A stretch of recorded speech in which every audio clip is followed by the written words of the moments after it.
questions?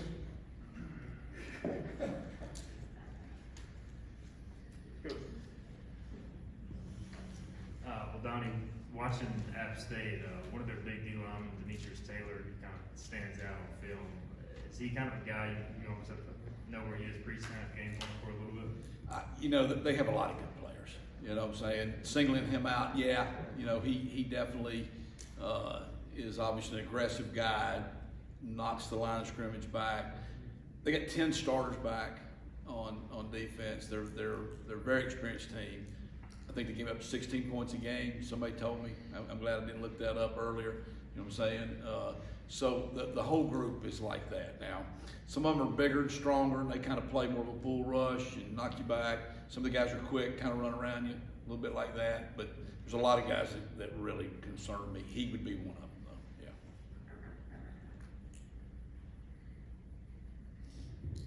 Yeah. The preseason, a lot of improved offensive line was kind of the theme. I mean, how much are you looking forward to seeing how they perform and what different, that might look like? Well, I see Sean Bailey sitting back there, so yeah, I hope he's ready to hear this then. No, I think what I know is when we won here before and I was here, we won because we were better up front. Now, we had some good skill kids, there's no question about that, but we won up in the trenches, and that's the style of play Coach Houston's brought here. That's the style that this staff wants to do. We want to be able to wear people down, play a physical, hard-nosed game, and our offensive line has been a very beaten up, injured group. There's so many guys that have come here and they're out. They've lost their careers to injuries.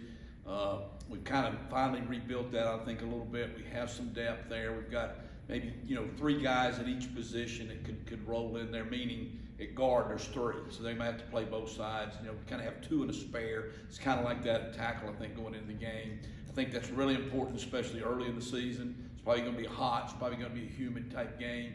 I heard Coach Harrell referring to, you got to sub early. You got to make yourself do that a little bit. But I feel good about the line. You know what I'm saying? I think that they are going to be the guys that set the tempo for us. How they play is probably how we're going to play offensively. Donnie, third year as the OC here, a lot of returning talent for you. How much more comfortable are you going into the game day in year 3 in terms of you got your quarterback back, 2 running backs, the lineman, like you said, a couple of receivers? Does that help your comfort? Well, when you get this close to the game, I don't know that I'm ever really comfortable. You start to get a little bit antsy. You kind of start to, anticipate. You're playing the game out in your mind. You're watching film. There was a point in there yesterday when Coach Shanklar said, you better turn that off. You start watching too much. It's just we need to do what we're doing. Let's don't try to overanalyze this thing and let's go play. So as a coach, that's kind of what you do. Having Holton back, though, for the 3rd year, the meetings are much smoother. It's nice to have 2 returning running backs. So all that's good. There's still some new faces out there that we're really, anxious to see how Ryan Jones is going to do. It's going to be a big emotional game for him. He's going back to his home city, Charlotte. We're playing in Bank of America Stadium. I'm sure if you grow up in Charlotte especially, that's got to be a dream to go play in that stadium. You're just dreaming of doing that. So I hope we can get him settled down because I know he's going to be jacked up. I'd like to see Josiah Hatfield, who's been around, but I'd like to see get him going. I'm really anxious to see how he's going to do. Really anxious to see how Audie's going to do coming back now, kind of being a little bit more comfortable in this offense, and he's had a great preseason camp. So, the team was out there last night, and I could just tell that they were ready to just go play the game. You know what I'm saying? They're just tired of practicing. They're tired of hearing us talk. They're tired of hitting each other. They're just ready to go play. And now as coaches, you're thinking, are we ready? Are we ready? Because I see a mistake here. I see a mistake there. We're in there watching film this morning. But it's just time to go and find out what we're all about. The first game's not going to be the entire season. We have to keep reminding ourselves of that. But it sure is going to set the tempo for, what the state of mind is going to be. Coach, we talked to Coach Houston about momentum. You guys put up over 50 plus your season finale against SMU, and he said that carried over into camp this year. Just how do you keep that going against Appalachian State with, again, like you said, so many guys back?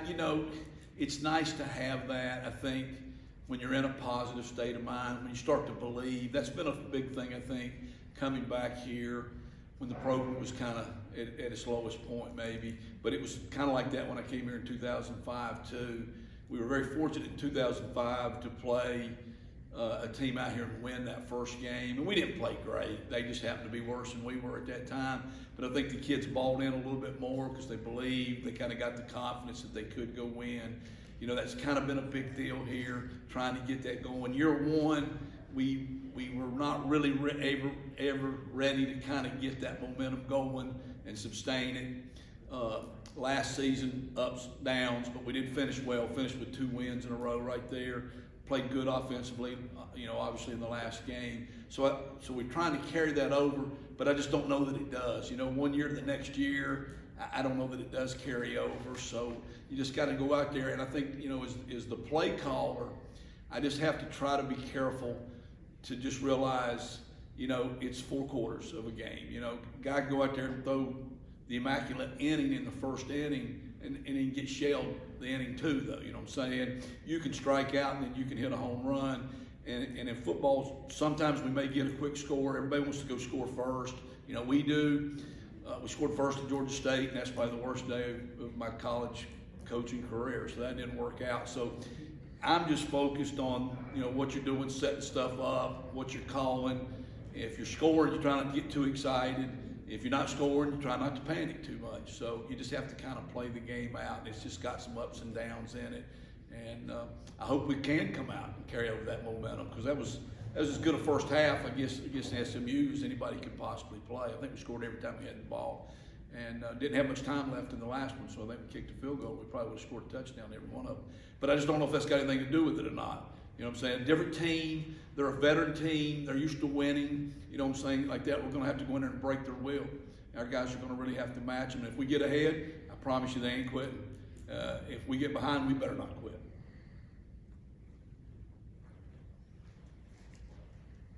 You're like right here. It's kind of weird. You got to have a mic.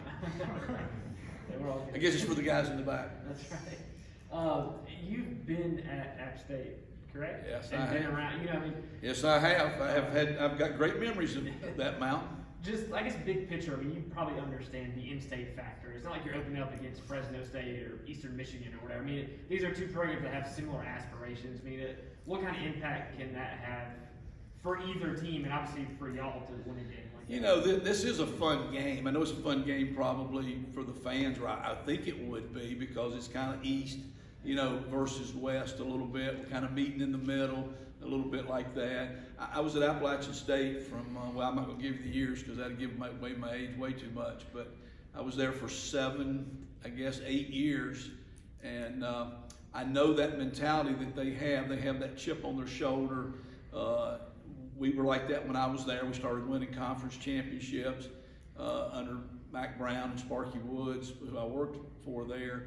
And they have that mentality, and they preach that we get overlooked. We're, you know what I'm saying, but we're the best team in the state. And the last years, they've kind of proven they are the best program, you know, in the state, win-loss wise. I know we've played them here before, and you know, the one game we jumped off to a big lead, and then we were defending a throw into the end zone to win that game. So these guys have played in big environments. You know, they've beaten South Carolina, they beat North Carolina, they beat Michigan. When we were there, we beat ACC teams, we beat State, we beat Wake Forest, and all those type of things too.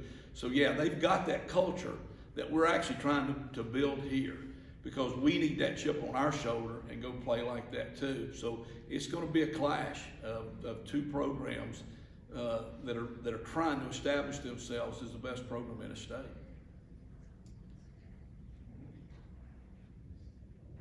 Coach, how excited are you for that college football experience with the fans back, and how do you mitigate kind of that noise on offense? You know, again, it's awesome. I love the game, the college game. I love all the pageantry, you know what I'm saying, from the cheerleaders, you know, to the tailgating and all that stuff. And I think it's what makes college football so good. But as this week I prepare, I really just block the noise out, you know what I'm saying? I can't let myself get caught up in, you know, all that type of excitement. Like I say, if you have a good play, you don't have time to think about anything but what's the down and distance, where's the field position, what hashes the ball on, you gotta get the next play. The players can, I think, feel that energy.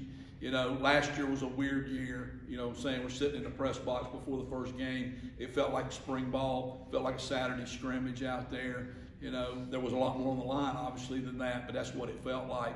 So I think the pregame talks are going to even be more exciting. The warm-up will be exciting. Everybody's going to be jacked up. I usually just try to calm myself down a little bit. I don't get into too much of the hype before the game.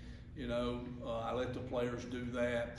What happens is the ball snapped, first hit, then everybody just kind of settles in, and that's kind of over. So I don't think you ever win a game on all the other part.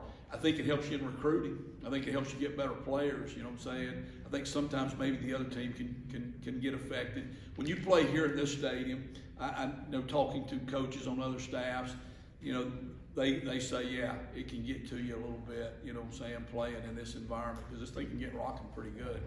But neutral site, I don't know. I'm glad we're all back. I'm glad we're back doing that. I hope it will continue. Hope it doesn't change.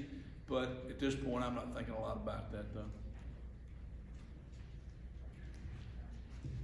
Coach, with Rajay and Keaton, do you script out, hey, this guy's going to get the first series versus the third series, and then after that, is it kind of the game flow that dictates who plays? Well, we are going to rotate both of them. Obviously, we see them as both starters. You know what I'm saying? We don't necessarily play them at the same time. We could. We have sets where they are in the game together, but we will rotate them, and we haven't really gotten down to the specifics of that. The game plan is pretty much finalized. We will work some things today. We work red zone, we work some goal line situations, and we review other situations. We go in and take some things out. We don't add anything really usually this late.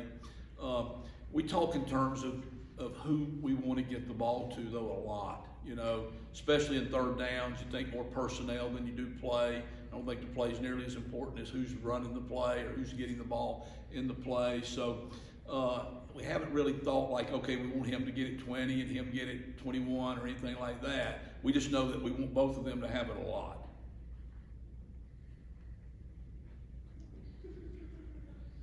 Anything else for Coach? All right, thank you, guys.